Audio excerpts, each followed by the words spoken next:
ஏன்னா இவங்க அப்படி கேட்குறதாலும் நான் சொல்கிறேன். இவங்க எதிர்பார்க்குறாங்க இல்லையா, நீங்கள்லாம் வந்துருங்க பத்திரமா இருங்க. அப்போ உங்களுக்கே ஒரு பதட்டம் இருக்குது, இவன் விலை போயிடுவானோன்ட்டு. ஆனால் உண்மையான விசுவாசினா போக மாட்டாங்க. சீமான் சொல்கிறது அதுதான், உண்மையான விசுவாசிக்கும் போக மாட்டாங்க. அதனால் வந்து இந்த சைடில் அந்த ஒரு பதட்டம் அவங்க ஏன் இருக்குன்னா, இவங்க எல்லாருமே விலை போகிறாங்க சார். நேற்றைய தினம் ஒருத்தன் சொல்கிறான், புலம்புறான் ஒருத்தன், 85 லட்ச ரூபா நான் வந்து சீட்டுக்காகன்னு சொல்லி நான் வந்து இன்றைக்கி சிட்டிங் அதாவது அந்த கேண்டிடேட் கிட்ட நான் கொடுத்துட்டேன், அவர் தான் மீடியேஷன் பண்ணார், 85 லட்சம் கொடுத்துருக்குறேன், ஒரு ரூபா 2 ரூபா 85 லட்சம் கொடுத்துருக்குறேன் அப்படின்னு ஒருத்தன் புலம்புறான். ஒரு எம்எல்ஏ பதவிக்கு ஆசைப்பட்டு பணம் கொடுத்துட்டு வரவன், 1 கோடி 2 கோடி கொடுத்துட்டு வரவன், இப்போது ஆட்சி அமைக்காதுன்னு தெரிஞ்சிச்சு, விஜய் முதலமைச்சர் கிடையாதுன்னு தெரிஞ்சிச்சு, எதிர்கட்சி தலைவர் கூட கிடையாதுன்னு தெரிஞ்சிச்சு, எதுக்காக உங்ககிட்ட இருக்கணும்? அதனால் இப்போ பயம் என்னென்னா, இப்போ இவங்களுக்கு இப்போ சீமான் தெளிவாக இருக்கிறாரு. அது காரணம் என்ன, எங்கள் ஆளுங்க யாரும் வந்து விலை போக மாட்டாங்க. ஏன்னா அவர் வந்து அவருக்கு நம்பிக்கை இருக்குது. 117 117 அந்த ஆண்கள் பெண்கள் இருக்கும்போது அவங்க யாரும் விலை போக மாட்டாங்க அப்படின்னு நம்பிக்கை இருக்குது. இந்த சைடில் நம்பிக்கை இல்லை. காரணம் என்னென்னா, இவன் வந்து கொள்கையை நம்பி வந்திருக்கிறானா, யார் நம்பி வந்திருக்கிறான்? யாரையுமே நம்பி வரல, பதவியை நம்பி வந்திருக்கிறான். குற்றச்சாட்டு வந்து அநேகமாக இந்த மேட்டரில் வந்து விஜய் வந்து உள்ளே போகிறதுக்கு வாய்ப்பு இருக்குது. சட்டமும் நீதியும் சரியாக செயல்பட்டால் விஜய் தூக்கி உள்ளே வைக்கலாம். என்ன காரணம்? ஆமாம், நீங்கள் தான் வந்து குழந்தைங்கிட்ட என்ன சொல்கிறீங்கன்னா, வந்து மாமா கிட்ட வந்து மாமாவுக்கு ஓட்டு போட்டு சொல்லுங்கள், அப்பா அம்மா கிட்ட வந்து எப்படி நீங்கள் சாக்லேட் கிட்ட அடம்பிடிப்பீங்களோ இந்த மாதிரி வந்து அது மாதிரி நீங்கள் அடம்பிடிச்சு விஜய் மாமா ஓட்டு போட்டு சொல்லிட்டு ஒரு சிறுபுழுத்தனமாக கேவலமான ஒரு இது வரைக்கும் நான் என் வாழ்நாளில் எந்த ஸ்டேட்லேயும் எந்த கண்ட்ரிலையும் இப்படி பார்த்தது கிடையாது. சீமானுடைய வந்து சீமான் நாம் தமிழுடைய வளர்ச்சியை பாதிக்கிறது எதனால சரண் தயங்குறாங்க பேசுறதுக்கு. முன்னாடி கமலஹாசனை கொண்டு வந்தீங்க, இப்போ வந்து பார்த்தீங்கன்னா வந்து விஜய் கொண்டு வரீங்க. இதுதான் உண்மை. எனக்கு வருத்தமே என்ன தெரியுமா சரண், கருத்து கணிப்பு வெளியிடுறீங்க. ஒன்று முதலிடம் திமுகன்றீங்க, 2வது இடம் வந்து அதிமுக, 3வது இடம் வந்து டிவி கேட்டு, 4வது இடம் பிற மற்றவை. ஒரு அங்கீகரிக்கப்பட்ட கட்சி 4 முனை போட்டி, நீங்கள் அது எத்தனை சீட்டு வந்தாலும் நீங்கள் அதை சொல்லி தான் ஆகணும். பிற மற்றவை, இது அது என்னது? பிற மற்றவை. ஏன் என்டிகேன்னு சொன்னால் என்ன உங்களுக்கு இப்போ புரியுதுங்களா?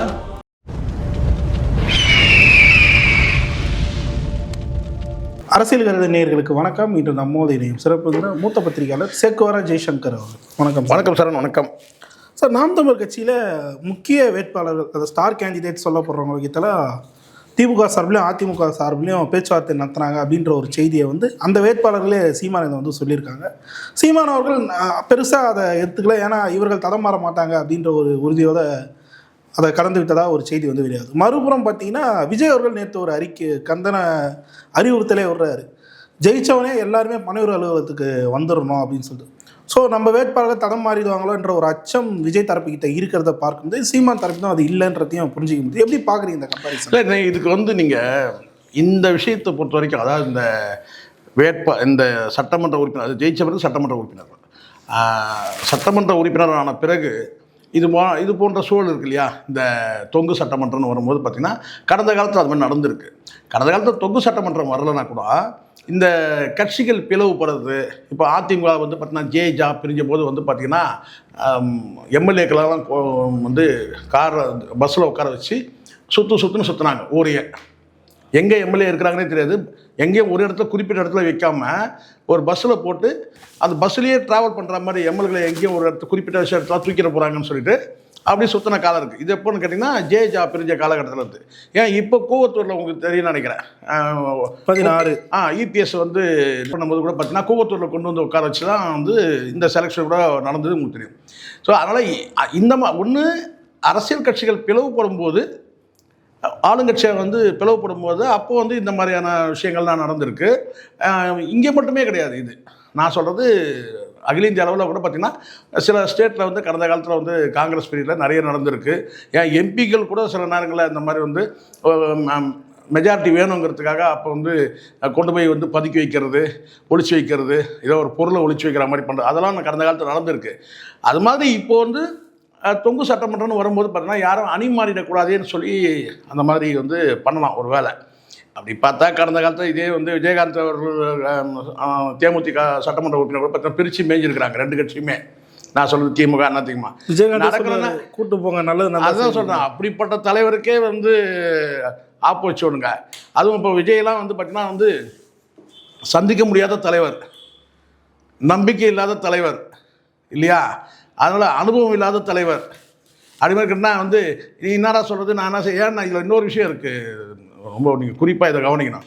இந்த வந்து டிவிக்கில் வந்த நபர்கள் எல்லாருமே வந்து விஜயோட தீவிரமான விசுவாசிகள் சொல்ல முடியாது. சட்டமன்ற உறுப்பினர் நான் சொல்கிறேன், மொத்தம் 234 பேரும் வந்து இப்போ தீவிர விசுவாசியா விஜய்க்கு சொல்ல முடியாது. 100 பேர் வந்து பார்த்தீங்கன்னா அதை மற்ற கட்சியிலேருந்து வெளியே வந்தவன் 104 பேர். அப்படி இருக்கும்போது ஒருபோதும் வந்து இங்கே விசுவாசத்துக்கெல்லாம் பேச்சுக்கே இடம் கிடையாது. சரி, அதை தாண்டி இன்னொன்று நான் சொல்கிறேன்னு கேட்டேன், இதை தாண்டி வந்து நீ ஆளுங்கட்சியாக இருந்தீங்கன்னா சொல்லு, ஆளுங்கட்சியில் போய் ஒரு வேளை, நான் இது நடக்கும்னு நான் சொல்ல, ஒரு வேளை நடந்தால் ஆளுங்கட்சியில் போய் நீங்கள் வந்து யார் ஆளுங்கட்சியாக வராங்களோ அது திமுகனா வரட்டும் அதிமுக வரட்டும், அங்கே போய் இணைந்தால் நமக்கு வந்து சில வந்து ஆதரவு தெரிவித்தார், இணைந்தால் ஆதரவு தெரிவித்தால் நமக்கு கணிசமான பதவி கிடைக்கலாம், கணிசமான தொகை கிடைக்கலாம், ஒரு சில பதவிகள் கிடைக்கலாம் அப்படின்னு சொல்லி அணிமாறா. அப்போ என்ன செய்வீங்க நீங்கள்? அதை தாண்டி பணமும் கிடைக்கலாம் இல்லையா? திடீர்னு ஒரு 50 கோடி இல்லை திடீர்னு ஒரு 20 கோடி 10 கோடி, நீங்கள் சட்டமன்ற உறுப்பினர் இருந்தால் கூட நீங்கள் அவ்வளோ சம்பாதிக்க முடியாது சார், இந்தாங்க பிடிங்க. அப்போ என்ன பண்ணீங்க? இவன் விஜய் வந்து எப்படியும் வந்து ஜெயிச்சாலும் உள்ளே போக போகிறதில்ல, இதெல்லாம் நடக்காது, நடக்கணும்னு. ஏன்னா இவங்க அப்படி கேட்குறதாலும் நான் சொல்கிறேன், இவங்க எதிர்பார்க்குறாங்க இல்லையா, நீங்கள்லாம் வந்துருங்க பத்திரமா இருங்க. அப்போ உங்களுக்கே ஒரு பதட்டம் இருக்குது, இவன் விலை போயிடுவானோன்ட்டு. ஆனால் உண்மையான விசுவாசினா போக மாட்டாங்க. சீமான் சொல்கிறது அதுதான், உண்மையான விசுவாசிக்கும் போக மாட்டாங்க. அதனால் வந்து இந்த சைடில் அந்த ஒரு பதற்றம் அவங்க ஏன் இருக்குன்னா, இவங்க எல்லாருமே விலை போகிறாங்க சார். நேற்றைய தினம் ஒருத்தன் சொல்கிறான், புலம்புறான் ஒருத்தன், 85 லட்ச ரூபா நான் வந்து சீட்டுக்காகன்னு சொல்லி நான் வந்து இன்றைக்கி சிட்டிங் அதாவது அந்த கேண்டிடேட் கிட்ட நான் கொடுத்துட்டேன், அவர் தான் மீடியேஷன் பண்ணார், 85 லட்சம் கொடுத்துருக்குறேன், 1 ரூபா 2 ரூபாவில் 85 லட்சம் கொடுத்துருக்குறேன் அப்படின்னு ஒருத்தன் புலம்புறான். இப்போ புரிஞ்சுங்க, இந்த மாதிரியான நபர்கள் ஒன்று பதவிக்கு ஆசைப்பட்டு வரவன், ஒரு எம்எல்ஏ பதவிக்கு ஆசைப்பட்டு பணம் கொடுத்துட்டு வரவன், 1 கோடி 2 கோடி கொடுத்துட்டு வரவன், இப்போது ஆட்சி அமைக்காதுன்னு தெரிஞ்சிச்சு, விஜய் முதலமைச்சர் கிடையாதுன்னு தெரிஞ்சிச்சு, எதிர்கட்சி தலைவர் கூட கிடையாதுன்னு தெரிஞ்சிச்சு, எதுக்காக உங்ககிட்டே இருக்கணும்? அதை விட ஆளுங்கட்சி சைட்லேருந்து ஏதாவது ஒன்று கொடுக்குறாங்கன்னா அங்கே போயிடுவாங்க தானே. நீங்கள் எவ்வளோ நாளைக்கு பொத்தி பாதுகாப்ப? சரி, அப்படியே நான் கொடுக்குறேன், எவ்வளோ நாளைக்கு பொத்தி பாதுகாப்ப இல்லையா? இருக்கிற சிங்கிள் மெஜாரிட்டி யார் வந்தாங்களோ சரிங்களா, மெஜாரிட்டி ப்ரூவ் பண்ண சொல்லுவாங்க. அந்த மெஜாரிட்டி ப்ரூவ் பண்ணுற அந்த காலகட்டம் இருக்குல்ல, இப்போது ரிசல்ட் வந்துடுது, இப்போ 3 பேருக்குமே மெஜாரிட்டி இல்லை.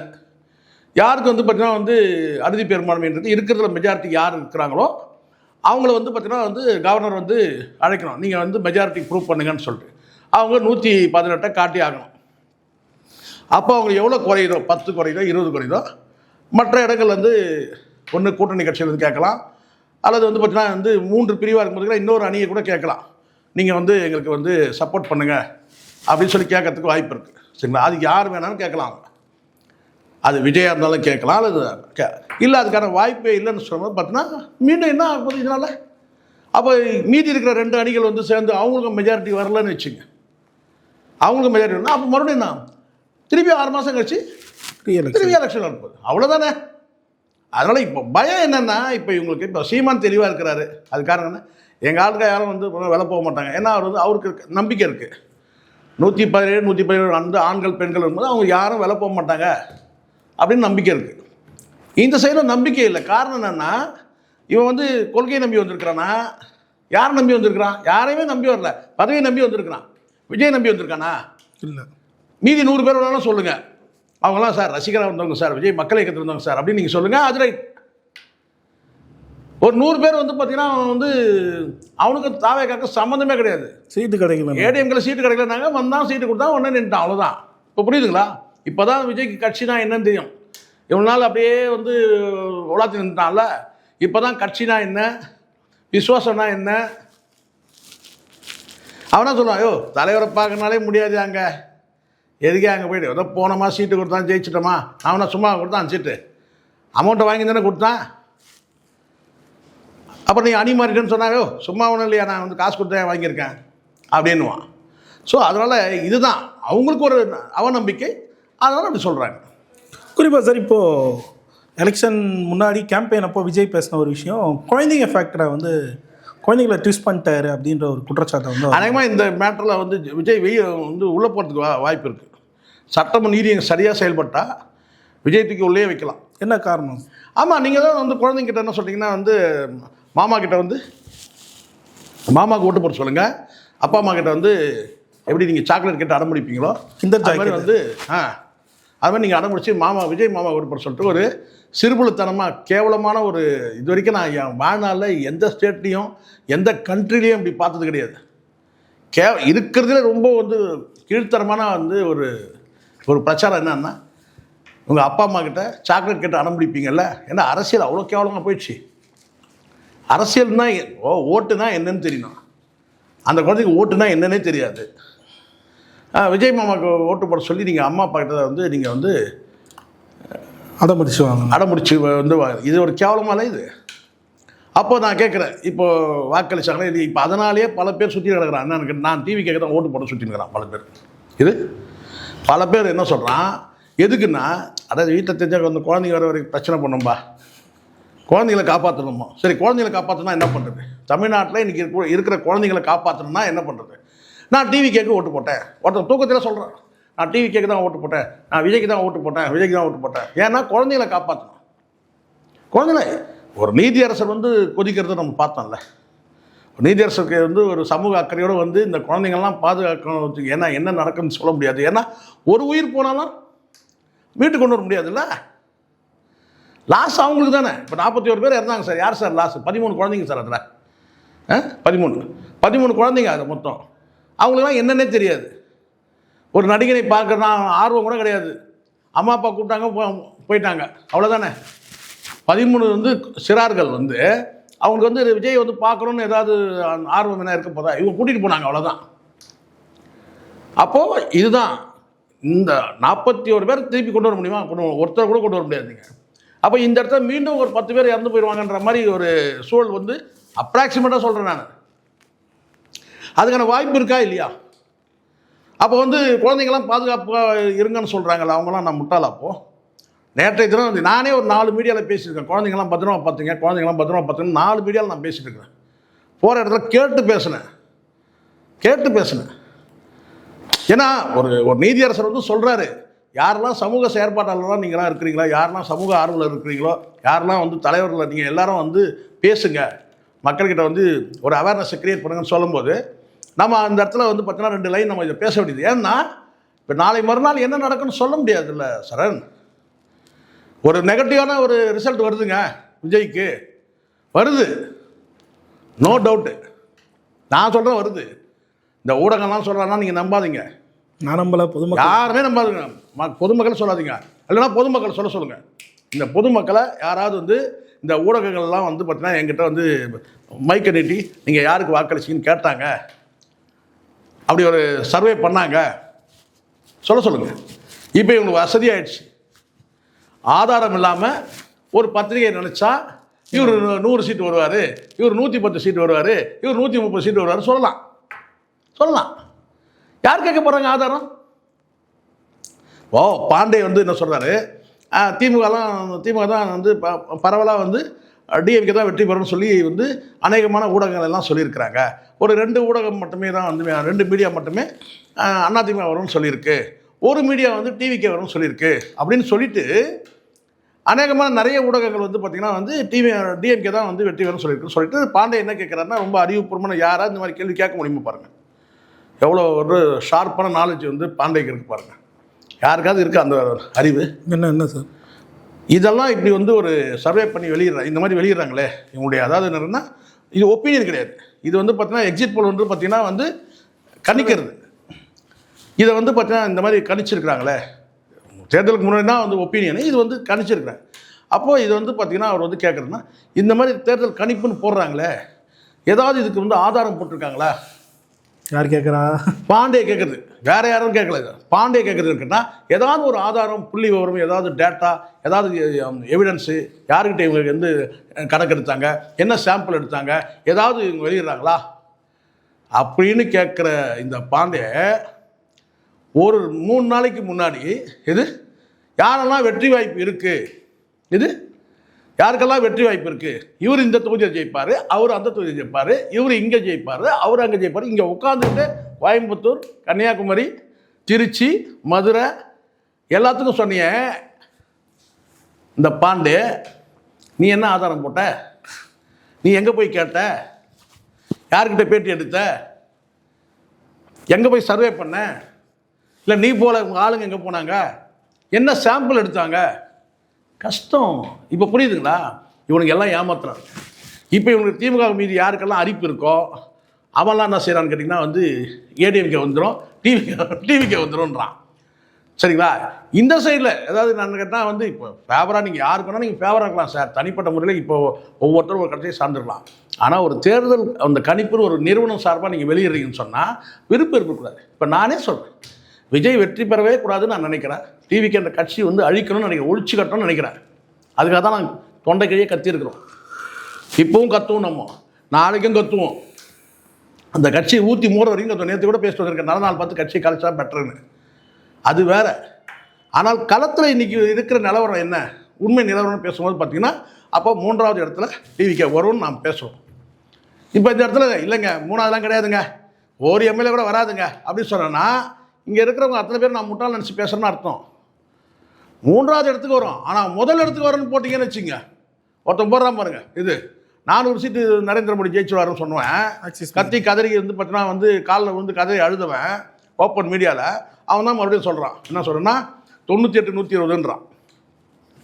ஆக இந்த மீடியாக்கள் எல்லாமே அவன் கற்பனையை வந்து சொல்கிறான்.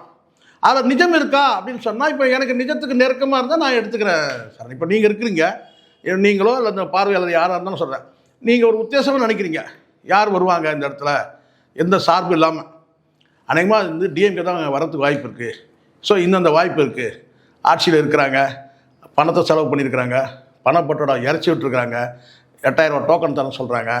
ஸோ அதை பார்க்கும்போது பார்த்தீங்கன்னா கூட்டணிலாம் பலமாக இருக்குது. இதெல்லாம் கம்பேர் பண்ணும்போது அப்படியே இந்த ஆப்போசிட்டில் பார்த்தீங்கன்னா இவங்க ஒன்றுமே இல்லைங்க, விஜய்க்கு கூட்டணியே கிடையாதுங்க. என்ன தான் பெரிய ஸ்டாராக இருந்தால் கூட அவனா என்டி ராமராவாவது காங்கிரஸில் காலகாலமாக இருந்து ஒரு காலத்துக்கு அப்புறம் இந்திரா காந்தியை எதிர்த்து அவர் வந்து அரசியல் களம் காண்றாரு. அதுக்கப்புறம் வந்து ஒரு வழியாக வந்து முற்றிலுமாக ராகுல் காந்தி காலத்தில் வந்து அவர் கட்சியை விட்டு வெளியே வந்துடுறார். இந்திரா காந்தி காலத்தில் காங்கிரஸில் இருந்தால் கூட ஒரு சினிமாவில் இருக்கிறாங்க, எப்படி சிவாஜி எப்படி இருந்தாரோ அப்படி தான் இருந்தார். ராகுல் காந்தி அதுக்கு வந்த பிறகு அதுக்கப்புறம் ஒரு ஸ்டாண்ட் எடுக்கிறாருன்னா நம்ம இனிமேல் வந்து நம்மளுடைய பயணத்தை வந்து பார்த்தீங்கன்னா வந்து ஸ்ட்ராங்காக வந்து நம்ம வந்து ஒரு கட்சியை தொடங்கணும், தனி கட்சியை தொடங்குறாரு. அதுக்கப்புறம் பாஸ்கராவ்னு ஒருத்தர் வச்சு அவர் கவிழ்க்கிறாங்க.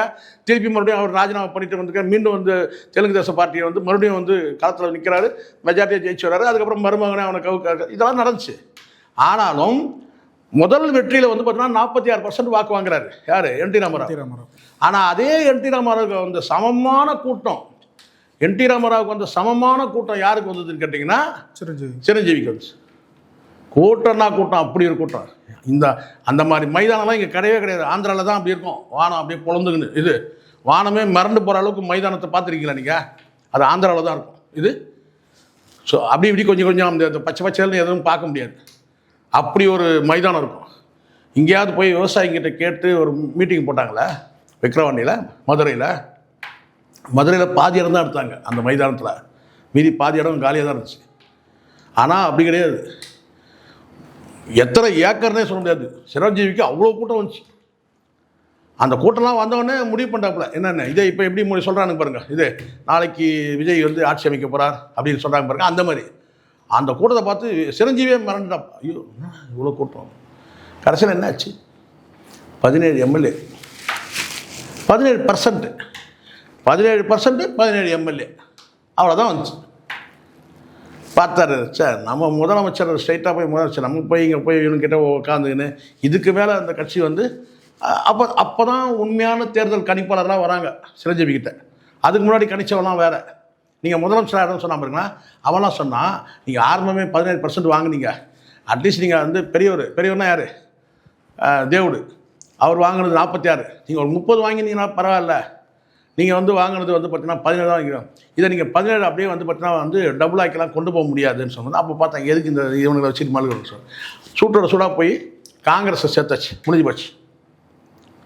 ஏன்னா நம்ம ஒய்எஸ்ஆர்லாம் எடுத்து இனிமேலாம் நம்ம ஜெயிக்க முடியாது, அவ்வளோ ஸ்ட்ராங்காக இருக்குது, அதோட அங்கேயே போய் சேர்ந்துடலாம் அப்படி சொல்லிட்டு எம்எல்ஏக்களை கொண்டு போய் அப்படியே மொத்தமாக கொடுத்துட்டு ஏதாவது தொகை வாங்கியிருப்பாங்க. தொகையெல்லாம் வாங்காமல் இருக்க மாட்டாங்களே, ஏதாவது ஒரு அமௌண்ட் வாங்கி. இப்போ சரத்குமார் ஒன்றும் இல்லாத சரத்குமாரே போய்ட்டு மிட் நைட்டில் போய் கட்சி ஏதாவது ஒன்று வாங்கியிருப்பார்ல, வாங்கினாலும் தெரியாது, பட் ஏதாவது வாங்கியிருக்க கூடும். அப்போ அந்த மாதிரி தான் கொண்டு போய் அதை தான் ஃபாலோ பண்ணார் சரத்குமார், சிரஞ்சீவி தான் ஃபாலோ பண்ணார். ஸோ இது எதுக்காக சொல்கிறேன்னா, நாளைக்கு விஜய்க்கும் இந்த நிலைமை தான் வரும். அதுக்கான சாத்தியக்கூறும் இருக்குது. நான் ஏதோ அப்படியே நான் வந்து போகிற போக்கிலலாம் அடிச்சு விடலை. ஏன்னா இன்றைக்கி யார் பேசியிருக்காங்க பாருங்க, Dravidian ideology is dead, Dravidian ideology is dead சொன்னது யார்? குருமூர்த்தி ட்விட்டரில் இன்றைக்கி போட்டிருக்காரு. அப்போ அதனோட அர்த்தம் என்ன? எதுக்காக அந்த வார்த்தை வருது? திராவிடியன் ஐடியாலஜி இஸ் டெட்டுனா ஏடிஎம்கே திராவிடியன் ஐடியாலஜி தானே, டிஎம்கே மட்டுமே கிடையாது. அப்போ திராவிடியன் ஐடியாலஜி வந்து பார்த்தீங்கன்னா 2 கட்சியுமே வந்து பார்த்தீங்கன்னா காலி ஆயிடுச்சின்னு சொல்கிறாரு. அப்போ மூணாவது அப்போ யார் வராங்க? இந்துத்துவா சொல்கிறேன். அப்போ மூணாவது வர்றது டிவிக்கே பெரியார் தானே வந்து பார்த்தீங்கன்னா கொள்கை தலைவராக வச்சுருக்காரு. அப்போது வெறும் பேரளவுக்கு ஏமாத்து வேலை.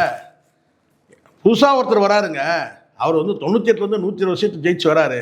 So Dravidian ideology is dead, அவருடைய விருப்பத்தை சொல்லியிருக்கிறாரு, அவருடைய முடிவை சொல்லியிருக்கிறார்.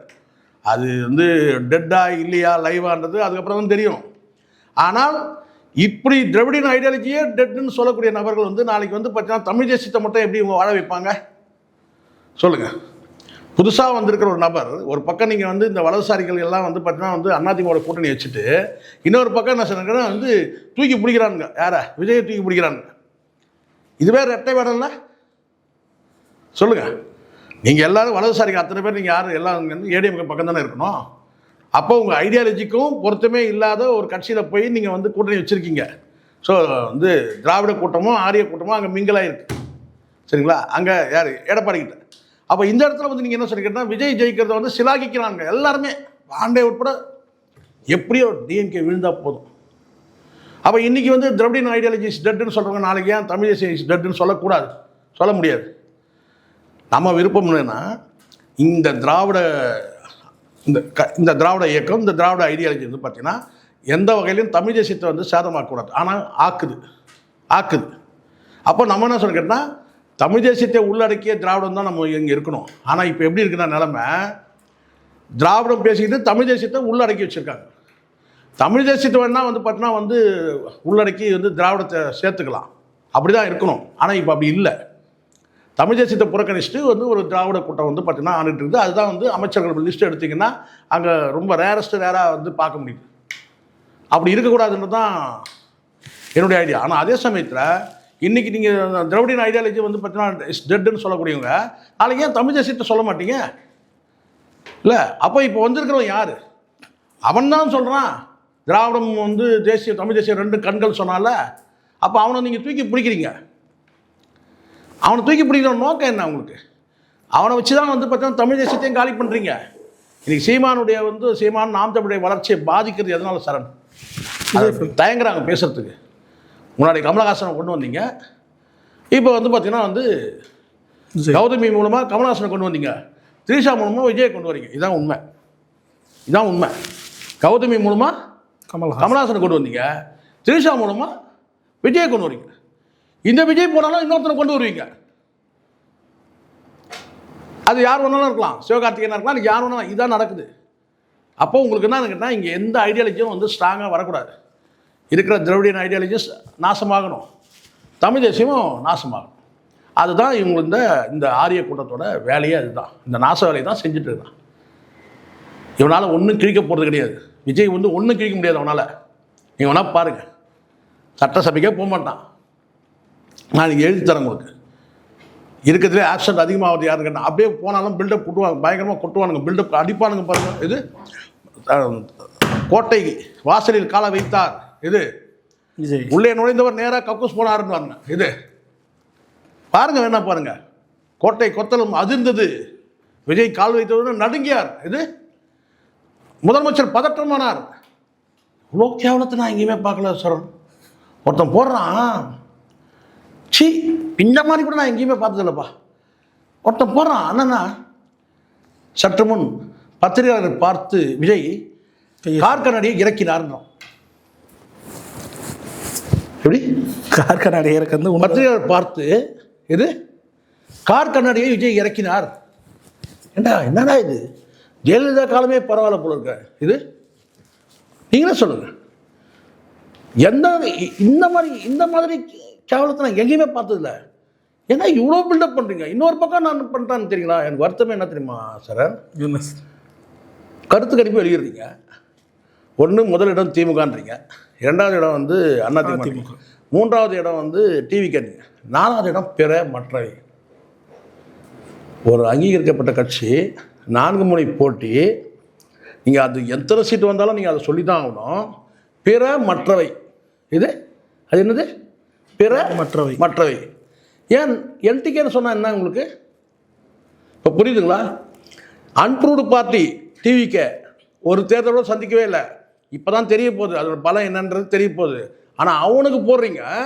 ஏற்கனவே 8% வாங்கின வந்து பார்த்தீங்கன்னா வந்து என்டிகே வந்து பார்த்தீங்கன்னா பிற மற்றவை. இப்போ புரியுதுங்களா இவங்க ஊடக உண்மை என்னன்றது? இதுதான் பார்க்கலாம், 4ஆம் தேதி பார்க்கலாம் என்ன நடக்குது.